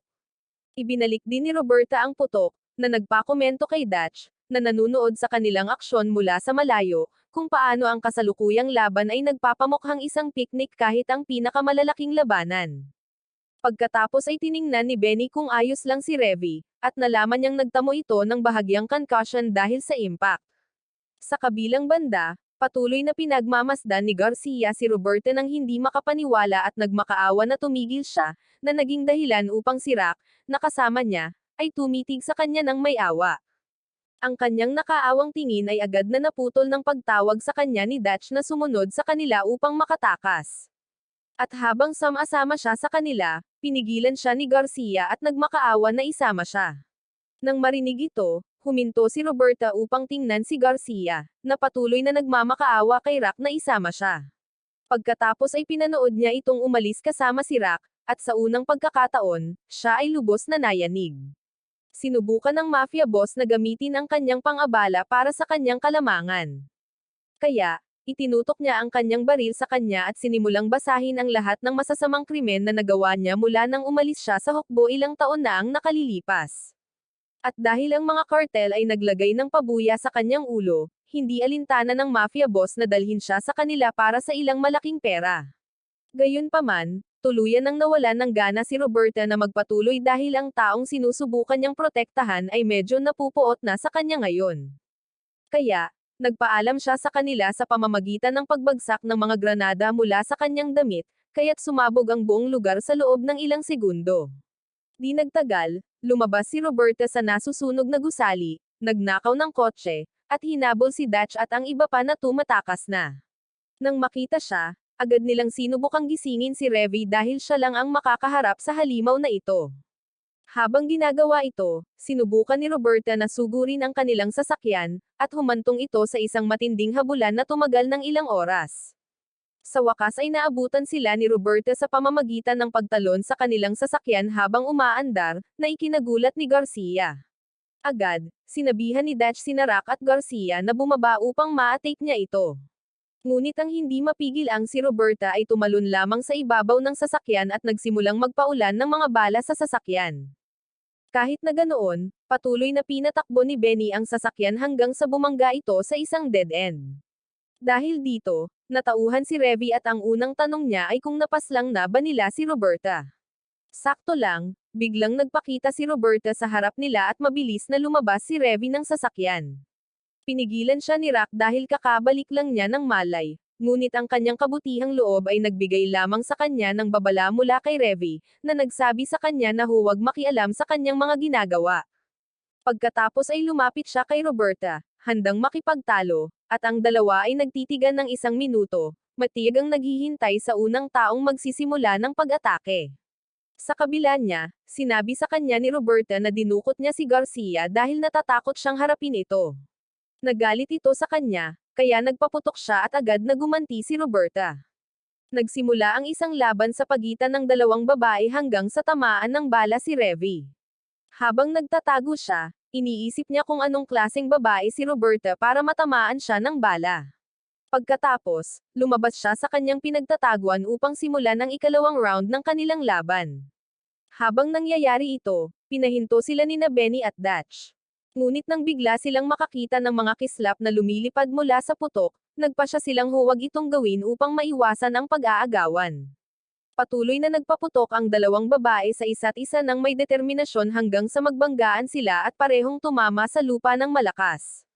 Sakto sa oras, sumama si Balalaika sa kanila kasama ang kanyang barkada at iminungkahing itigil na nila ang pag-aaway dahil sayang lang ang kanilang enerhiya. Gayunpaman, tumanggi ang mga babae na makinig sa kanya. Kaya, lumapit siya sa kanila upang ipaalam na ang mafia boss, na siyang pinagmulan ng buong problema, ay nahuli dahil sa kanilang pagsusumikap. Ipinaalam din niya sa kanila na nabuwag na ang kaso ng pagdukot kay Garcia, kaya wala na silang dahilan para mag-away pa. Tumanggi pa rin ang mga babae na pakawalan ang kanilang mga sarili, kaya tumigil si Balalaika sa pagkukunwaring mabait at pinaputukan ang kanilang baril palayo sa kanilang mga kamay. Pagkatapos ay ipinaalam niya sa kanila na binigyan niya sila ng utos at hindi isang kahilingan, kaya mas mabuting ayusin nila ang kanilang ugali. Sa kabilang banda, pinanood ni Revy ang barkada ni Balalaika at nagtaka kung sino sila dahil lahat sila ay nakasuot ng uniforme ng militar. Ngunit agad na naputol ang kanyang pag-iisip nang biglang alertuhan ni Garcia si Roberta upang ipakita sa kanya na hindi siya nasaktan. Lumalabas na yumay na ang batang lalaki sa buong labanan at gusto na lamang niyang umuwi kasama niya. Sumang-ayon si Balalaika kay Garcia at tinawag si Roberta gamit ang kanyang codename upang malaman kung sang-ayon ba ito sa plano nito. Nang marinig ang pangalan, nagtaka si Garcia kung tungkol saan ito, at nagpatuloy si Balalaika sa pagpapaliwanag laban sa kagustuhan ni Roberta. Tila, si Roberta ay isang sinanay na asasin na hinahanap dahil sa pagtapos ng buhay ng mga tao at sa kanyang aktibong pakikilahok sa maraming pagdukot. Tinanong ni Garcia si Roberta kung totoo ang sinabi ni Balalaika, ngunit nahihiya si Roberta na harapin man lang siya. Kaya tumingin siya sa ibaba at ipinaliwanag ng lalaki na dati siyang sundalo na naniniwala sa revolusyon hanggang sa napagtanto niyang isa lamang siyang sandata para sa mafia. Kaya tuluyan na siyang umalis sa militar at ang ama ni Garcia, na nagkataong kaibigan ng kanyang yumaong ama, ay kinuha siya. Pagkatapos ay humingi siya ng tawad kay Garcia dahil sa pagpapahintulot sa mafia na dukutin siya. At ang tanging paraan upang mailigtas niya ito ay ang bumalik sa kanyang dating sarili. Biglang hinampas ni Garcia ang katawan niya, tinatanong kung magkakaroon pa ba ng pamilya dahil ang tanging Roberta na kilala niya ay ang laging nakikipaglaro sa kanya. Naantig si Roberta sa kilos na ito, dahilan para maglinis siya at tumulo ang luha sa mga mata nito. Nang makitang naayos na nila ang kanilang mga hindi pagkakaunawaan, sinubukan ni Balalaika na imungkahi na tapusin na nila ang lahat, ngunit pinutol siya ni Revy sa kalagitnaan ng kanyang pagsasalita dahil mayroon pa siyang ilang dapat ayusin kay Roberta, lalo na ngayon na may tama ito ng bala mula sa kanyang pag-atake. Iminungkahi ni Dutch na magharap ang dalawang babae sa isang santukan hanggang sa sila ay mapagod, at agad na sumang-ayon si Revy. Si Roberta naman ay humingi ng pahintulot kay Garcia, at nang makakuha ng kumpirmasyon mula sa kanya, pumayag siya. Di nagtagal, nagharap ang dalawang babae at mabilis na nilinlang ni Roberta si Revy na suriin ang kanyang sintas ng sapatos, ngunit isang malakas na suntok ang tumama sa mukha. Agad na tumawa sina Benny, Dutch, at Balalaika, na ikinagalit ni Revy, at agad niyang sinuklian ang suntok. Nagsimula silang dalawa na magsuntukan na parang nasa isang boxing tournament habang patuloy na nag-cheer si Garcia kay Roberta. Tinanong ni Balalaika kung sino ang pupustahan ni Dutch at Benny. Nagpasya si Dutch na tumaya kay Revy habang pinili ni Benny na si Roberta ang piliin. Ngunit nang tawagan nila si Rock para tanungin ang kanyang opinyon sa postahan, inisip niya na lang na baliw sila dahil dapat sana ay sinusubukan nilang pigilan ang laban at hindi ito suportahan. Iminungkahi ni Balalaika na si Rock ang humawak sa mga bagay-bagay at pigilan ito mismo, na nagpaisip muli sa kanya ng kanyang mungkahi dahil hindi iyon ang inaasahan niyang tugon. Pagkatapos ay naglakas loob siyang payapain ang mga babae upang tumigil sa pag-aaway, ngunit sinabihan nila siyang huwag makialam sa kanilang labanan. Pagkalipas ng ilang oras, napagod ang mga babae sa patuloy na pag-aaway kaya literal silang nagsimulang magmakaawa sa isa't isa na sumuko. Pagkatapos ay tinipon nila ang lahat ng kanilang natitirang lakas upang ibigay ang huling suntok, ngunit pareho silang bumagsak sa lupa ng sabay. Napagpasyahan ni Balalaika na tabla ang laban at mabilis na tumakbo si Garcia upang salubungin si Roberta. Samantala, tiningnan din ng mga lalaki ang nawala ng malay na si Revy at nagsimula silang tumawa sa kanyang walang malay na kalagayan. Di nagtagal, tinulungan ni Garcia si Roberta na makatayo at tinanggihan ang alok ni Dutch na tulungan siya. Pinuri ni Balalaika ang katapangan nito at sinabihan ng isa sa mga miyembro ng kanyang gang na tumulong sa pagpapagamot kay Roberta, pagkatapos nito ay dapat niya silang ihatid sa paliparan upang makauwi na sila. Bago sila tuluyang umalis, hiniling niya kay Garcia na kunin ang kanyang salamin, ang isang bagay na nagpapahintulot sa kanya na mamuhay bilang isang normal na tao, at sumunod si Garcia. Sa kabilang banda, patuloy na sinubukan ng mga lalaki na gisingin si Revy. Sinamantala ni Rock ang pagkakataon upang magtanong tungkol sa pagkakakilanlan ng mga lalaking kasama ni Balalaika, at kinumpirma ni Benny na lahat sila ay mga dating opisyal ng militar na mga nasasakupan ni Balalaika noong ikalawang digmaang pandaigdig. Isang linggo pagkatapos ng insidente, pumunta si Rock sa kwarto ni Revy upang gisingin siya dahil mayroon silang emergency na trabaho. Tinanong ni Revy kung sino ang nagdala ng trabahong nakagambala sa kanyang magandang pagtulog at nalaman niya na ito ay mula kay Chang, isa sa maraming kasosyo sa negosyo ni Dutch. Si Chang naman ay kasalukuyang naghihintay sa sala at hiniling kay Dutch na bigyan siya ng inumin. Tumanggi si Dutch, sinabing wala silang serbisyo sa kafe, at ito ang sum-ire sa ego ni Chang. Pagkatapos ay sinubukan niyang magpanggap na awa sa pamamagitan ng pagpapaliwanag kung paano siya muntik nang makatakas sa kanyang nasusunog na opisina upang pumunta sa kanyang apartment. Kaya, magiging mabuti para sa kanya na alukan siya ng isang tasa ng tsaa. Gayunpaman, nakiramay lamang si Dutch sa kanya sa pagkawala ng kanyang opisina habang si Benny ay nakatingin sa bintana upang makita ang usok na lumalabas pa rin mula sa opisina. Pagkatapos ay tinanong niya kung ang mga salarin ay ang mga Ruso, at sumagot si Chang na hindi sila. Sakto sa oras, dumating si Rock at Revy, at sinimulan nila ang tamang pag-uusap sa negosyo. Naglabas si Chang ng isang briefcase upang ipakita sa kanila na ito ang sanhi ng buong kaguluhan. Pagkatapos ay ipinaliwanag niya na nakuha niya ang briefcase mula sa isang opisyal ng panaktik ng Bulgaria na sinusubukang takasan ang kanyang galit matapos malaman na ninakaw niya ito sa kanya, at nalaman niyang naglalaman ito ng mga dokumentong nagpaparatang tungkol sa isang relihiyosong grupo. Kaya bilang isang negosyante, kinontak niya ang grupo tungkol sa mga dokumento kapalit ng ilang pera. Ngunit sinabihan siya ng grupo na umalis dahil naniniwala silang sobra ang hinihingi niya. Pagkatapos ay nagpasya siyang dalhin ito sa Central Intelligence Agency dahil mas pahahalagahan nila ang dokumento ngunit ang kanyang opisina ay magiging abo lamang pagkatapos. Pagkatapos ay ipinaalam niya sa kanila na kakailanganin niya ang kanilang tulong upang maihatid ang briefcase sa Intelligence Agency, ngunit nais niyang hatiin sila sa 5 pangkat na pupunta sa iba't ibang destinasyon na may magkakahiwalay na briefcase upang lituhin ang grupo. Habang patuloy siyang nakikipag-usap sa kanila, biglang tumayo si Revy upang tingnan ang bintana. Nakita niya ang ilang mga lalaking nakamaskara na miyembro ng relihiyosong grupo, na biglang sinusubukang maglunsad ng bomba sa kanilang apartment, at agad niyang binalaan ang iba bago tumakbo para sa kanyang buhay. Pagkatapos, ang mga armadong lalaki ay pumasok sa apartment nang magsimula silang mag-isip ng ruta ng pagtakas. Nag-alok si Chang na lumikha ng daan para sa kanila sa pamamagitan ng pag-abala sa mga armadong lalaki, at masayang nag-alok si Revy na manguna sa daan. Kalaunan, pumasok sina Chang at Revy sa pasilyo at sinimulang tapusin ang mga armadong lalaki na kanilang nakasalubong. Nagbigay ito ng pagkakataon kay Dutch at sa iba pa na makatakas, at mabilis nila itong nagawa habang patuloy na pinapaslang nina Chang at Revy ang mga nanghihimasok. Habang palabas, pinag-iisipan ni Dutch na pumili ng bagong landas sa karera na hindi mangangailangan sa kanya na isakripisyo ang kanyang buhay bago tumakas sa sasakyang naghihintay na sa kanila ni Chang. Sumunod din agad ang iba at mabilis silang umalis nang hindi man lang nagpapaalam kay Chang. Sa ibang bahagi ng bayan, sina Tak-Anaka at Abraham, na mga miyembro ng relihiyosong grupo, ay nakaisip ng mga paraan upang makuha ang briefcase mula kay Chang matapos malaman na nakatakas siya sa pambobomba sa kanyang opisina. Iminungkahi nila na malamang na dumaan si Chang sa ruta ng dagat upang maihatid ang mga dokumento dahil ang ruta ng lupa ay magiging masyadong mapanganib at ang paglipad ay masyadong makikita.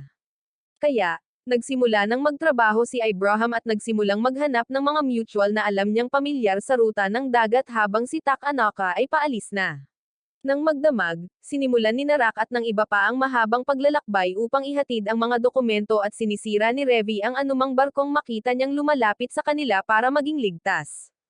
Di nagtagal, kinumpirma niya kay Dutch na dapat silang makipagkita sa kanya sa base kapag natapos na nilang ihatid ang mga dokumento dahil may hiwalay na misyon siya upang lituhin ang grupong relihiyoso, at huwag silang makagambala sa kanilang paglalakbay.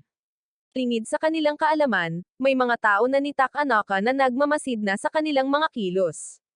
Kaya, nang iwan ni Revy at Rock si Dutch upang sumakay sa hiwalay na bangka upang simulan ang misyon, mabilis na ipinaalam sa kanila ng mga taong nagmamasid sa kanila ang pinakabagong balita.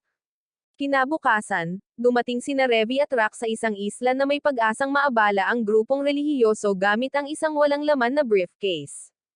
Habang dumadaan sila sa walang laman na nayon, ipinaalam ni Revy kay Rock na malamang na lumipat ang mga taga-nayon sa mas mauunlad na mga isla dahil sa mahigpit na batas sa kasal ng nayon. Bigla, isang sasakyan ang sumire sa kanyang lektura at nagsimulang mabilis na humarurot patungo sa kanila. Mabilis na itinulak ni Revy si Rock palayo sa daan upang harapin ang sasakyan. Huminto ang sasakyan sa harap niya ngunit ibinaba ni Tak-Anaka ang bintana at tinanong kung galing sila sa kumpanya ni Dutch. Gayunpaman, hindi pinansin ni Revy ang tanong niya at tinanong kung kilala niya si Chang. Nang makitang pamilyar si Tak-Anaka sa kanya, dumiretso siya sa negosyo at ipinaalam sa kanya na wala na ang landas na tinahak niya dahil wala sa mga ito ang mga dokumentong kailangan niya. Dahil sa pagkadismaya, sinubukan niyang paputukan si Revy, ngunit mabilis na gumana ang kanyang likas na ugali at agad siyang pinaputukan. Dahil dito, nagmaneho si Tak-Anaka palayo dahil nagsisimula na siyang makakuha ng kalamangan. At habang papunta, sinunggaban niya si Rock, na sinusubukang tumakas dala ang briefcase bilang souvenir. Nagalit si Revy na hinayaan pa rin ng lalaki na dukutin. Ngunit bago pa man siya makagawa ng anuman, dumating ang mas maraming sasakyan upang tambangan siya. Tumakbo siya upang magtago habang ang mga kakaibang lalaki ay nagsimulang magpaputok. Nang makitang sobra na sila para agad na harapin, nagsimula siyang tumakbo para sa kanyang mahal na buhay. Sakto sa oras, isang magandang babae na inupahan ni Chang para tumulong sakaling magkaroon ng problema ang biglang dumating na may dalang sasakyan para sunduin siya. Sinabihan siya ng babae na yumuko at pinagbabato niya ng mga kutsilyo ang mga lalaki. Dahil dito, napansin ni Revy na mayroon siyang getaway driver at mabilis siyang sumakay sa kotse bago pa man siya maabutan ng mga lalaki. Habang nasa daan, nalaman niya na tauhan sila ni Chang at ipinaliwanag niya na nahuli ang kanyang partner. Nalaman din niya na dinadala nila siya sa itinalagang taguan dahil iyon ang binayaran sa kanila ni Chang. Ngunit nang matuklasan nila na wala siyang dalang briefcase, pinahinto nila ang sasakyan. Samantala, nakatutok ang baril kay Rock sa taguan ni Tak-Anaka dahil natuklasan ni Tak-Anaka na walang laman ang briefcase na dala niya. Pagkatapos ay dinala niya si Rock sa isang interrogation room para sa interrogation, ngunit nanatiling tahimik si Rock at tumangging sagutin ang kanyang mga tanong. Sinubukan ni Tak-Anaka ang ibang paraan para makausap si Rock. Sinabi niya ang kanyang pangalan sa pag-asang ibabalik niya ang pabor, ngunit nang tanungin niya ang pangalan ni Rock, tumanggi siyang sabihin ito, kaya tumanggi na lang siyang tawagin itong bro. Kinumpirma ni Tak-Anaka na sila ay mula sa iisang bansa, at sinimulan niyang pag-usapan ang mga panahong ginugol niya sa bansa noong siya ay mas bata pa. Medyo lamambot ang loob ni Rock dahil dito, at tinanong niya kung nami-miss ba niya ang bansa. Gayunpaman, hindi pinansin ni Tak-Anaka ang kanyang tanong at nagtaka kung bakit siya nakihalubilo kay Dutch at sa kanyang barkada dahil hindi naman siya mukhang manggugulo. Ipinaalam din niya sa kanya na nakakaramdam siya ng empatiya sa kanya dahil pareho silang tagalabas mula sa kanilang bansa. Ngunit ipinaalam sa kanya ni Rock na iba siya sa kanya. At habang nagsisimula silang magkwentuhan tungkol sa kung ano ang nagpapaiba sa kanilang sitwasyon sa isa't isa, pinutol sila ni Abraham, nagalit na nakikinig sa kanilang pag-uusap. Pagkatapos ay itinutok ni Abraham ang kanyang baril kay Rock upang direktang hingin ang mga dokumento dahil ayaw itong seryosohin ni Tak-Anaka. Habang nangyayari ito, bumaba si Revy at ang babae mula kanina mula sa sasakyan upang hanapin si Rock. Ngunit bago sila umalis, sinabihan ni Revy ang driver na hintayin sila hanggang sa makabalik sila kung ayaw niyang magkaroon ng gulo. Sa kabilang banda, nag-excuse si Tak-Anaka, ngunit pinigilan siya ni Abraham upang tanungin kung paano nila haharapin si Rock dahil napatunayang matigas ang ulo nito. Pinayuhan siya ni Takanaka na iwanan na lamang siya dahil isa lamang itong delivery boy at kung hindi siya magtatagal hanggang kinabukasan. Maaaring gawin ni Abraham ang anumang gusto niya sa kanya. Ngunit masyadong naiinip si Abraham at nais niyang mag-isip sila ng paraan para harapin siya agad. Sinabihan siya ni Takanaka na kumalma at ipinaalam sa kanya na maaari nilang habulin si Revi kung tatanggi siyang sumunod. Kalaunan ng gabi, pumasok si Abraham sa opisina ni Takanaka. Galit pa rin dahil tumanggi si Rock na sabihin sa kanya ang tungkol sa lokasyon ng mga dokumento upang ipaalam sa kanya na kinumpirma ng kanilang intel ang 3 pang walang laman na briefcase. Pagkatapos ay hinimok niya si Takanaka na hayaan silang pilitin si Rock na bigyan sila ng tamang impormasyon. Nagsawa na si Takanaka sa mga kalokohan nito, at sinimulan niya itong tanungin kung nagpadala ba ito ng search group para hanapin si Revi dahil masyado itong nakatutok sa pagpopondo ng mga dokumento kaya natigilan siya.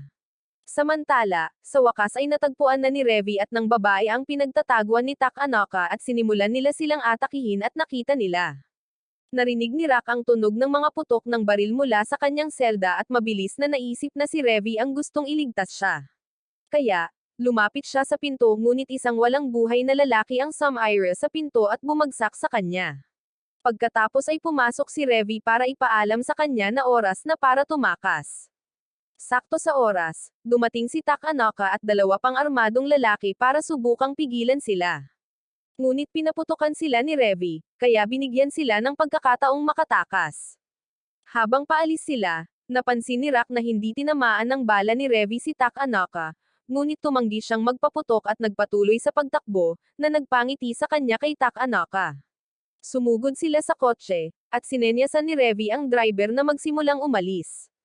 Gayunpaman, masyadong nahuhumaling ang driver sa kanyang espesyal na halamang gamot para maintindihan ang nangyayari.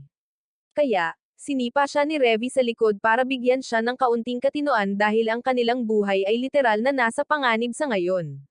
Dahil dito, nagsimulang magmaneho ng magaspang ang driver, ngunit siya ang nagtulak sa kanila papunta sa pinagtataguan ni Takanaka, na labis niyang ikinadismaya. Dahil wala siyang nagawa, sinimulan ni Revi na magpaputok ng walang ingat sa ere sa pag-asang matakot ang mga tauhan ni Takanaka. Dahil dito, mabilis na inutusan ni Abraham ang mga lalaki na sundan ang sasakyan, at pagkatapos ay sumakay siya sa kanyang sasakyan kasama si Takanaka upang sumama sa paghabol. Habang nasa daan, sinubukan ni Takanaka na pakalmayan si Abraham, ngunit si Abraham ay masyadong nabulag ng galit para makinig sa kanya. Pagkatapos ay sinimulang atakihin ng babae ang mga lalaki gamit ang kanyang espada upang tumigil sila sa pagsunod sa kanila, ngunit ikinagalit ito ni Revi dahil hindi siya nag-iiwan ng mga natira para tapusin niya. Dahil dito, nagsimulang magtalo ang 2 babae kung sino ang dapat harapin ang mga lalaki. Habang nagsisimulang mag-usap ang driver tungkol sa mga kathang-isip na bagay habang patuloy siyang nagmamaneho, ang kasalukuyang sitwasyon ay nag-iwan kay Rock na naipit sa pagitan ng isang bato at isang matigas na lugar dahil siya lamang ang normal na tao sa sasakyan sa ngayon. Di nagtagal, nagsimulang magpaulan ng bala ang mga tauhan ni Takanaka sa kanilang sasakyan, at ito ang nagbigay daan kay Revi na humakbang at patunayan ang kanyang sarili. Nagsimula siyang gumanti sa mga lalaki na parang ipinanganak siya para sa papel, at pinuri ng babae ang estilo ng pakikipaglaban. Samantala, tumigil sa paggana ang sasakyan ni Abraham dahil sa tama ng bala ni Revi. Kaya, sinimulan niyang utusan ang mga lalaki sa pamamagitan ng radyo na ipagpatuloy ang misyon. Galit na inagaw ni Takanaka ang radyo mula sa kanya dahil parang pinapadala niya ang mga lalaki sa isang imposible na misyon. Pagkatapos ay sinubukan niyang kausapin si Abraham ng may katuturan dahil alam niyang galit na galit si Abraham sa pagkasawi ng kanyang anak, at naghahanap lamang siya kung kanino ilalabas ang kanyang mga sama ng loob. Ngunit malayo pa si Abraham sa katubusan. Kaya kinuha ni Takanaka ang kanyang baril at tuluyang tinapos ang buhay ni Abraham. Pagkatapos ay inutusan niya ang mga lalaki sa pamamagitan ng radyo na itigil ang habulan at bumalik sa base. Sa kabilang banda, sa wakas ay nakarating si Revi sa tagpuan at doon biglang napagtanto ni Rock na naiwan nila ang briefcase. Gayunpaman, nakasuksok na ni Revi ang dokumento sa kanyang katawan, na ikinagulat ni Rock. Pagkatapos ay iniabot ni Revi ang dokumento sa mga ahente, at pinasalamatan nila siya para sa mabuting trabaho, pinayuhan siyang itago ng maayos ang mga dokumento sa hinaharap, at pinag-usapan kung paano mababaliw ang mga pulis kung malalaman nila ang tungkol sa kanya, na nagpalaki sa kanyang mga mata sa takot. Bagamat walang balak na masama ang mga ahente at gusto lang nilang malaman niya. Pagkatapos umalis ng mga ahente, nagpasalamat si Rock kay Revy sa pagbabalik para iligtas siya, kahit na hindi naman ito kailangan para sa misyon dahil wala pa siyang dokumento noong una. Ngunit sinabihan siya ni Revy na huwag magmukhang formal tungkol dito, ngunit ilang segundo lang ang lumipas at sinabihan siyang tiyak na aalisin niya ang lahat ng gastos na nauugnay sa pagsadyep sa kanya mula sa kanyang susunod na sweldo.